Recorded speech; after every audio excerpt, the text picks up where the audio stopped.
Last night at like 1 o'clock in the morning, I talked about me needing to do a major reset and that I was feeling really uncomfortable with where my life was at, especially as I slowly approach 40. And now it's time to actually do a reset. And there used to be like a TikTok where it kept repeating the same thing. It was like, if you don't break the cycle, you'll repeat it again. If you don't break the cycle, repeat. Like I'm butchering it, but I realized I was in this loop that needed to be broken. So this is me breaking that loop, and I needed to address what are the things that I'm unhappy about with myself. And I couldn't talk about this last night because it was 1 o'clock in the morning and I was very exhausted. But I could talk a bit about it now. What kind of started this whole thing? Which I might have mentioned last night, I might not have. I can't remember. But it was an injury. An injury. I fell down some stairs. Yeah. And hurt myself really bad. Not to the point where I had to go to the ER. I probably should have, but I walked it off. And it was a realization of I don't like where I was at when it happened. I don't like the state that I was in when it happened, mentally or physically. And I just don't like that I'm in this position at all. Um, but I also realized I have had this conversation with myself many times before, and there has been issues that I have seen that I have just been, I don't want to say sweeping under the rug, but I have just been acknowledging, but not really grabbing it by the shirt and tackling this problem on.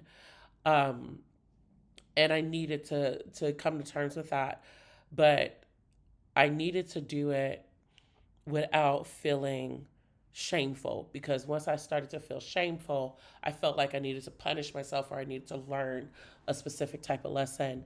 So it started with two things. One of the things was I came across a ton of TikToks that was like, you can live your best life. You just got to manifest and do all these things. Da, da, da, da.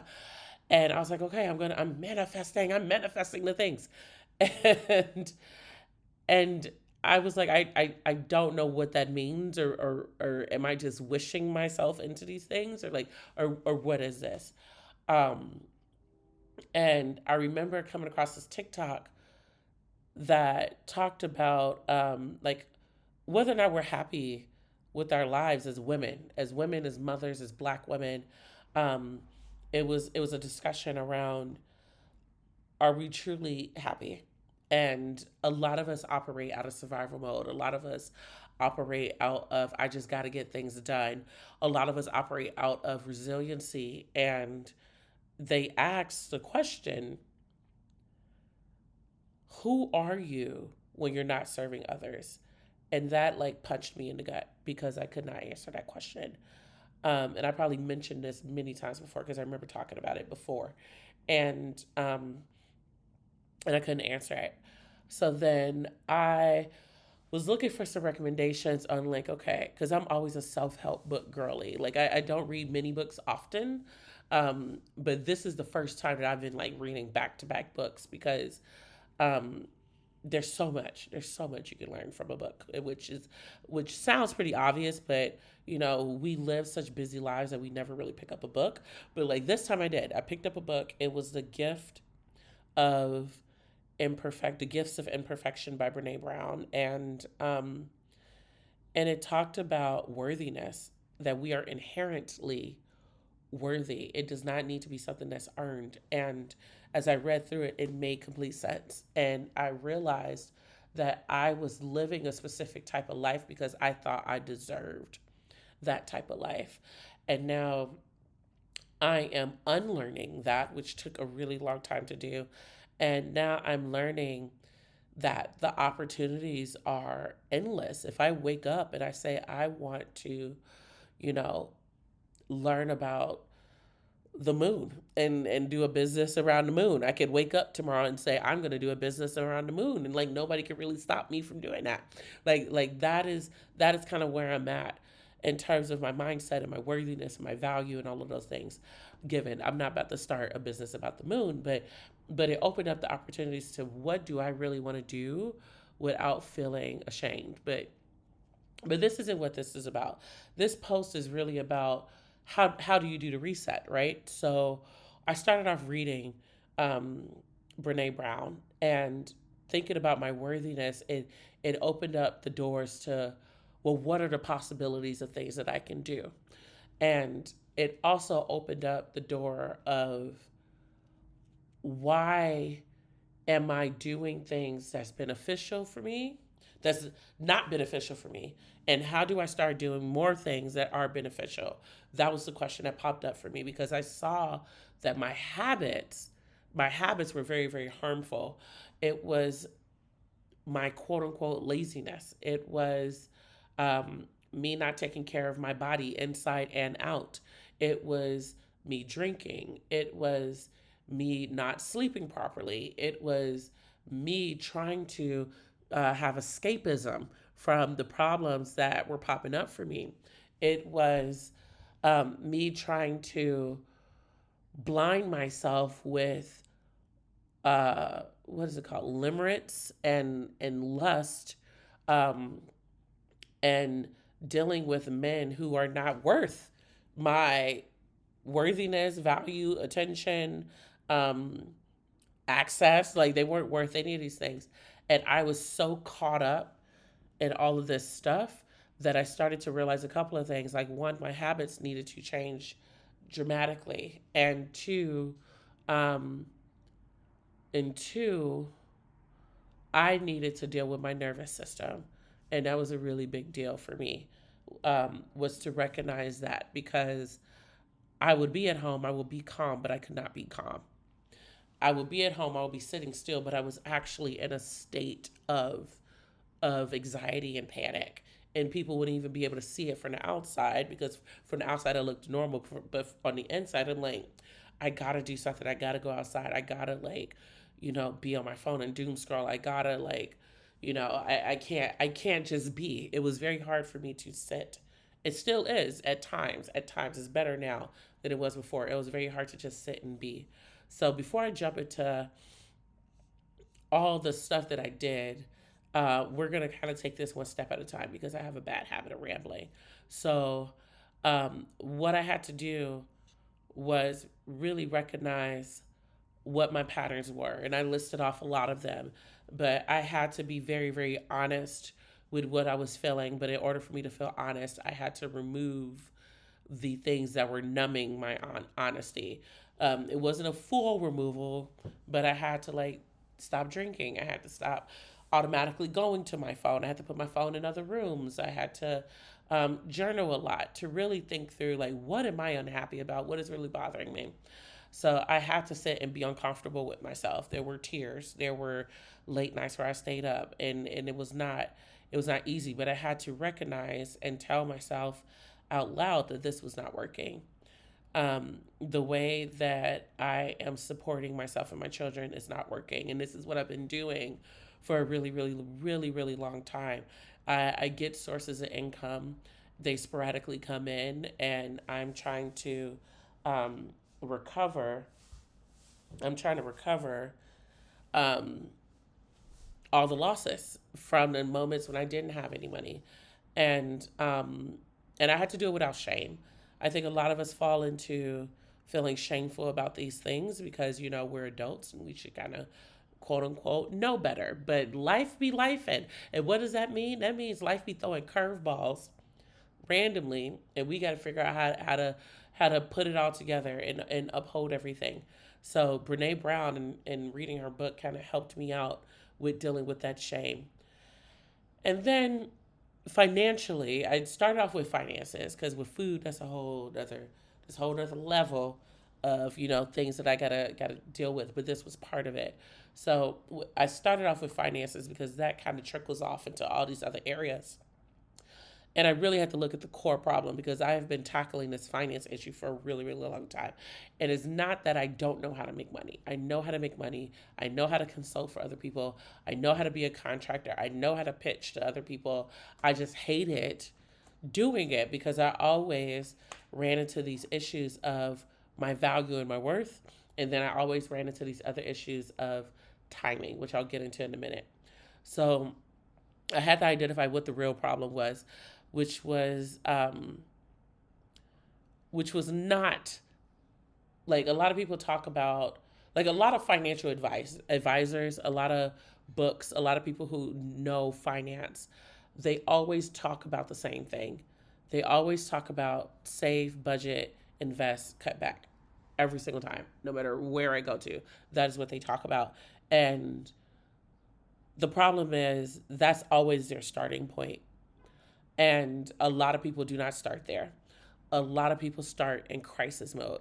A lot of people start where they cannot save. It makes no sense for them to save.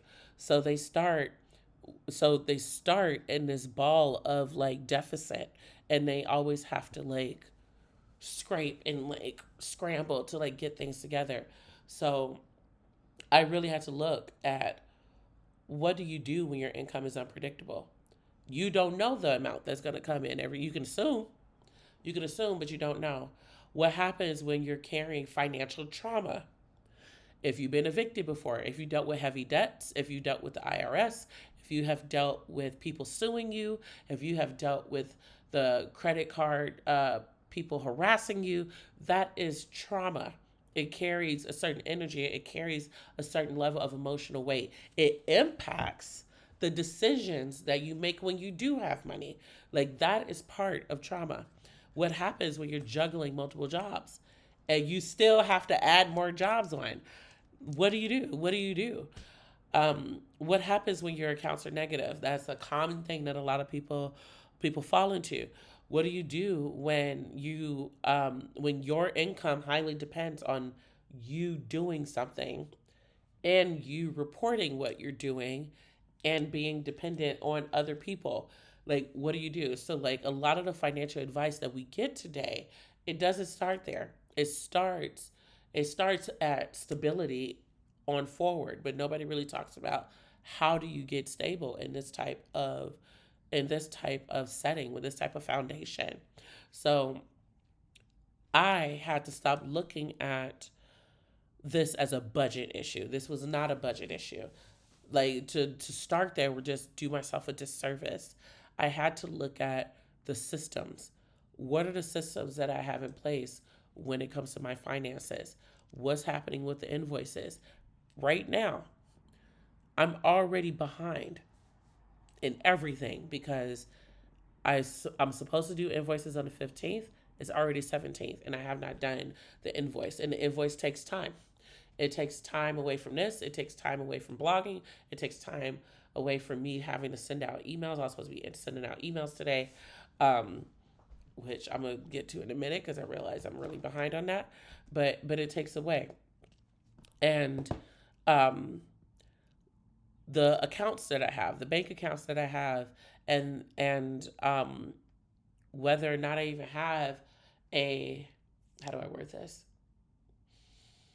Bank accounts, the types of savings that I have, the percentage of what goes where to pay off what, when, like all of that is messed up. The timing of when the bills hit versus when the payments come in is all misaligned. So this is not a budgeting thing. It is very hard to budget when you don't have the resources in hand.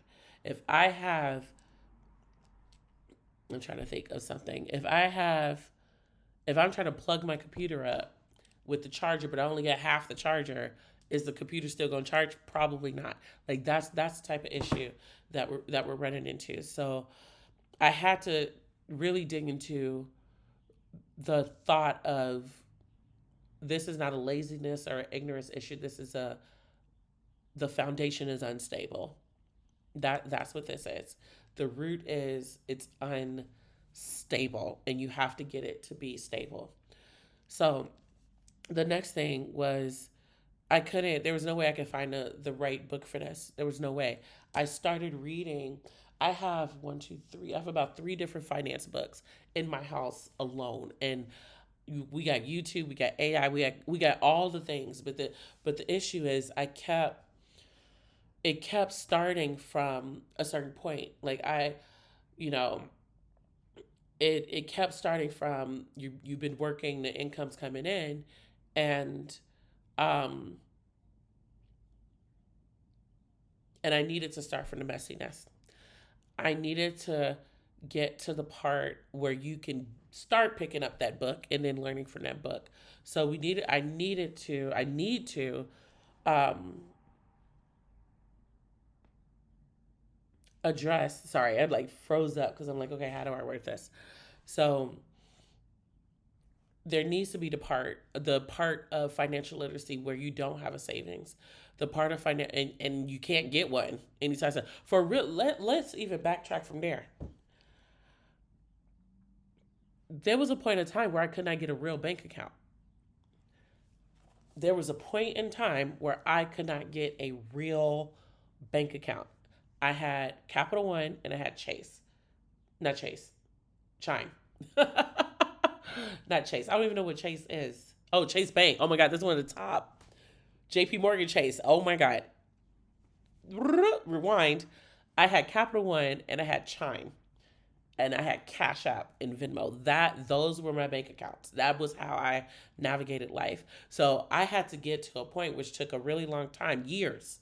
Years. It took years to get to a point where I got a real bank account. I could not Zelle people for the longest time and I hated it. I missed out on so much because I could not Zelle people. That is the type of stuff that we need documented and shared. The part where you're just trying to survive, where you're just trying to carry what you have and uphold it so everything doesn't just cave in.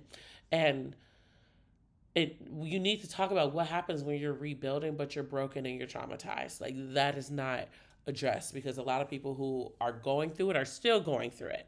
So like every time I read the book, I just couldn't get through it. So I realized through all of this, and which is why I'm recording part 2 of this, is um, I have to be that. I have to be that. I have to document that, um, and uh, and just share this journey. So, whew, I had to recognize I had to do something different. Right, that was the whole beginning of all of this, and that something different was recognizing where my hiccups are. Um, Brene Brown talks about, a lot of people want to know how to get something done. A lot of people are like, how do I do this? How do I do this? How do I do this? They just want the information. But what she specializes in is what is blocking you from the how.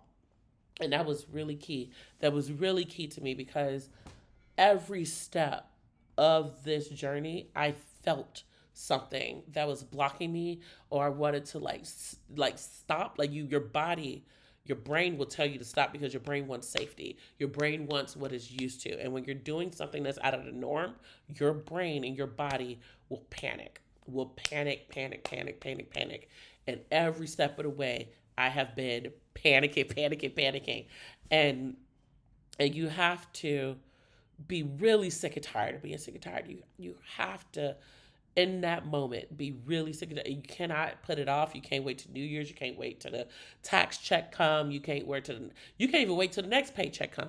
Like you gotta make that decision. You gotta do it in the moment because if you don't, the cycle will repeat itself all over again. So what I started off with today, and this is just me kind of going into um, kind of documenting mode and less like this is going to be like a blog post mode. So today was the day that I had to kind of analyze, okay, what does this extra source of income look like? What is possible in my position and the way that I operate with the resources that I have? What is possible? And what am I feeling every time I get to the next step?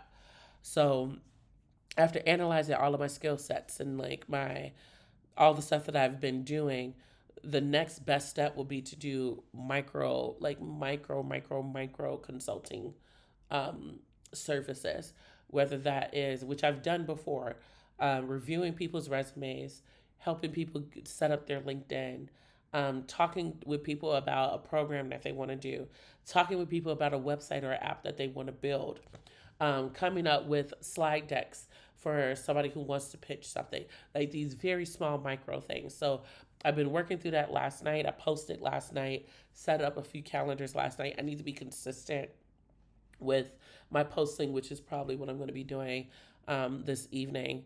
And then I entertained different jobs, different part time jobs. I went on a call literally about 2 hours ago.